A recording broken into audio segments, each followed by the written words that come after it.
খুবই একটা important question day calculator, যেটা কিনা তোমাকে জব ইন্টারভিউয়ের ক্ষেত্রেও করে দেখাতে হতে পারে।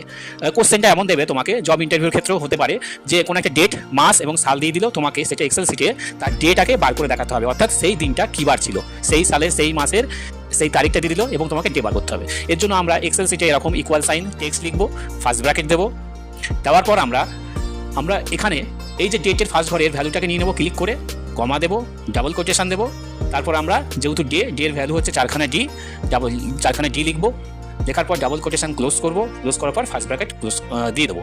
তাহলে আমরা কি করলাম, ইকুয়াল সাইন দিলাম, টেক্সট লিখলাম, ফার্স্ট ব্র্যাকেট দিলাম, এই ঘরের ভ্যালুটাকে আমরা নিয়ে নিলাম, কমা দিলাম, ডাবল কোটেশন দিলাম, 4টে ডি, ডাবল কোটেশন ক্লোজ করে ফার্স্ট ব্র্যাকেট ক্লোজ করে যদি এন্টার দিয়ে দিই তাহলে আমাদের এরকম ডেটা বেরিয়ে আসবে। এবার আমরা এই ঘরের কোনায়, এটাকে ক্যালকুলেটর পয়েন্ট বলা হয়, এখানে যদি আমরা ডাবল ক্লিক করি তাহলে আমাদের সমস্ত ডেগুলো বেরিয়ে আসবে। তো দেখো, এইভাবে আমরা কোনো মাসের, কোনো তারিখের, কোনো সালের ডেটাকে বার করে দেখাতে পারি খুব সহজেই। Thank you.